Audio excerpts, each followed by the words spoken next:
Hello, my name is Calvin, and I'm here in lovely Peru. It's my first time being here. I'm actually in quarantine right now, so I can't do much or show much, but I'm here. I came here to visit my girlfriend, Gina, and she's gone right now. Today is her son's birthday, so she will be at her parents' house for most of the day. She'll be back later tonight. But so I'm here by myself. I'm in quarantine. I have oh a little more than a week left. Lucky to have gotten here. Um, it was a quite a stressful undertaking to be able to come here. I first I first decided to come in, I would guess, around early September. And so I started making all my plans. And then around that time, Peru decided that they were opening up more. So they decided that they were going to not quarantine people. And you had to get a COVID test before you could go and things like that. But I got kind of concerned that maybe things are always shifting. So I thought, maybe I should be prepared just in case I do have to quarantine. So I had an Airbnb already booked, but I decided instead of 2 weeks, I would stay for a month. Well, that Airbnb, she was going to actually live there after I was gone, so I couldn't extend it. So I had to cancel that and get another one. So I'm here now in this Airbnb, which is a decent place. It's not like, it's not a palace, but it's okay. I'm fine with it. And so I got this place for a month, just in case they decided to start quarantining people again, and they did. So, and it's because of the new strain of COVID, and that started, well, they don't know if it started in England, but was found in England, and now a few cases in the United States. So, yeah, so it was a good thing that I did get the place for a month because, originally it was going to be just 2 weeks. But I had some forethought and decided we will do it for a month. And if I get to stay for a month and not be quarantined, then all the better. But I did get quarantined, so now I'm here. I have food here and all of that. I don't really know what the deal is. Gina really is supposed to quarantine with me, but I don't know, it's her kid's birthday. She's going to go see her kid. And, I got tested. I already had COVID. I had COVID I got COVID around in the middle of October. So I shouldn't be able to get it again anyway. I mean, I know there are very, very rare cases where you can, I believe, but I think I'm relatively safe from getting COVID again, at least for a few months. In any case, so the story is, I'm here now, quarantined for another week or so, a little more than a week, and Gina's great. I love her. I came here because I fell in love with her online. It's possible to do, whether you think so or not. I believe so because I did. So there's that. So it's a little bit of the story of why it was so stressful. It was because, okay, so first of all, I did have COVID, and I get my medical care through the VA. And I had a procedure I had to get done, just a testing procedure. And so I had COVID, and I had to get tested before I could do it. And obviously I tested positive, so they wouldn't do it. And they rescheduled it for a month later, and I still had COVID. And I started to get really worried. I was like, shoot, I'm still testing positive. And I'm going to have to get a COVID test before I leave for Peru. And so I'm all stressed about it. And then finally, they gave me another test. They rescheduled it for 2 weeks after that. And then came back negative, finally. and I had my procedure. And then, so I had after the procedure, I had about 3 weeks left before my trip began to Peru.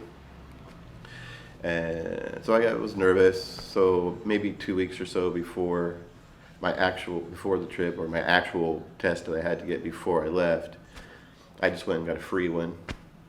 I wanted, from a place, from my hometown. So I got a free test, and I waited about a week, and the results came back in negative, thank God, again. So a little bit more relief, but still stressed because you never know. I mean, I don't know how these things work. Maybe there's some COVID viruses that someone sneezed out that got in my nose, and then they're in there, even though I can't get COVID. Maybe they're in there. I don't know these things. So a little bit worried. So I was using neti pots to flush out my nose, not every day, but every couple times a week, just to be safe.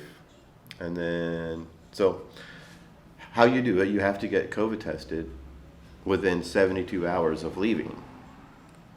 So you have a 72-hour window before your flight to Peru, or wherever you're going. For me, it's Peru, and it's different for other countries. Some countries it's 2 days, some 48 hours. Some countries it's 4 days. Just depends. But for Peru, it's 72 hours. And so I was a little bit nervous. And in my hometown, there's only one place that would do the kind of test that you needed rapidly in order to come to Peru. So a little bit of street noise. So these slots they have, you have to sign up for a slot, and they fill up really quickly. So again, very nervous because I was checking days before, to get a slot, just to see how easy it was to get a slot, and it's very difficult. Like, they fill up super fast, and I was like, man, what am I going to do? Call the place. They tell me the registration opens up at midnight for the day of the day you want to get tested. So here I am at midnight for the 2 days before I actually did sign up, just testing, on my phone, testing to see how quickly I could get a slot. And it turned out I could get a slot relatively quickly, but I wanted to make sure. So I was afraid that if I waited. Okay, so my plane left on Sunday. My plane left on Sunday at 4:30 from Dallas. That's the flight that counts. So I had to go from Chicago to Dallas, then from Dallas to Peru. Well, the flight from Peru, that time is the one that counts. So I have to have my test no earlier than 72 hours from that flight. So I have to spend Saturday driving to Chicago, and once I'm in Chicago at my hotel, not really, I don't really have a way to get tested, or don't know where to get tested or anything like that. So basically I had Thursday and Friday to get tested. And if I got tested too early on Thursday, then it would be before the 72 hours, before 4:30 on Sunday. So Thursday at midnight, I get on as quickly as possible, and I set my time for 7 o'clock. That way it's 3 hours it's 3 more hours extra from the 4:35 on Sunday. So 72. So basically it was 69 hours before my flight. So a little bit of leeway, but not much, and it probably wouldn't have mattered. So there's that. So getting that test, and finally getting that test, and then having it come back negative, huge relief. Got the paperwork, was set to go. So on Saturday morning, my brother and I and his girlfriend, we drive to Chicago, hang out in Chicago, had a good time. We ate at the Brazilian steakhouse, which I love those places. It was nice. It was what's its name? It's I don't remember the name. Fogo de Boca?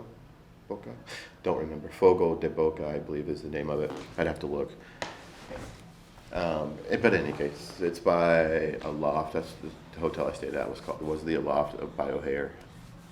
And So we stayed at the hotel overnight, and then in the morning, at eh, around 11, 10:30, 11, I went to the airport and waited for my flight to Dallas. So this was the scary part. Now, if my flight is delayed at all and going into Dallas, I'm sort of screwed.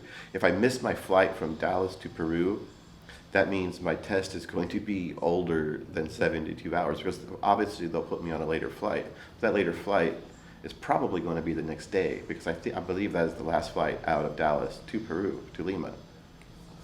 So if they do that, what am I going to do about the COVID test? Because it's going to be older than 72 hours. So I'm worried, and I only have an hour layover. So I'm worried that I'm not going to get to my next terminal on time and things like that. But what ended up happening was uneventful flight. I got to Dallas. I'd never been to the Dallas airport before, so I didn't know what I was doing, but I did read up a little bit about it. So I got on the train, went to basically the furthest terminal away is where my next flight was from, but I made it on time, got there, waited, got inside the plane, and it was, wow, it was bare. There was hardly any space in that. I mean, there was hardly anyone in the plane. There was all kinds of space. Just it was one of the ones with a plane, with the three aisles of seating, and there was a front, first class, and then a middle section, and then the very last section. I mean, really, there were like maybe 30 people on a plane that probably seated like 200. It was crazy empty. And I believe I have some pictures or video. Maybe I'll put it up or something. But in any case, so all the worry was, for as far as traveling goes, was, I won't say it was for nothing because it was legitimate concerns, but it ended up working out really well and it went fairly smoothly. When I got to Peru, I had to go through immigration, migración, and there must have been another flight because there were a bunch of people there. So another flight must have landed when I got there. So I had all my paperwork ready to go. I was nervous because I'm like, okay, they're gonna, I don't speak Spanish all that well. And they're going to ask me why I'm here, why I'm staying, where I'm staying, what I'm going to do, blah, blah, blah. I had the paperwork. It's all filled out, but, it's just a nerve-wracking type thing. And so I get there, and then I finally get to the immigration official, and he looks at my passport, looks at my paperwork, asks me why I'm here. I tell him, yo visito mi prometida. Visiting my fiance, wink, wink, pretty soon probably. But so I tell him that, and he says, looks at the address I'm staying at, which is here, staying here, and he says okay, and lets me through, and I'm in, and I was like, wow, that was pretty easy, and it was pretty easy, and it went smoothly, and I'm thankful that it went smoothly because I was the whole 2-3 weeks leading up to coming, it was just like a ball of nerves. I'm going to, first of all, I'm seeing this girl for the first time in my life, who is a great girl. She's a wonderful person, and you will meet her.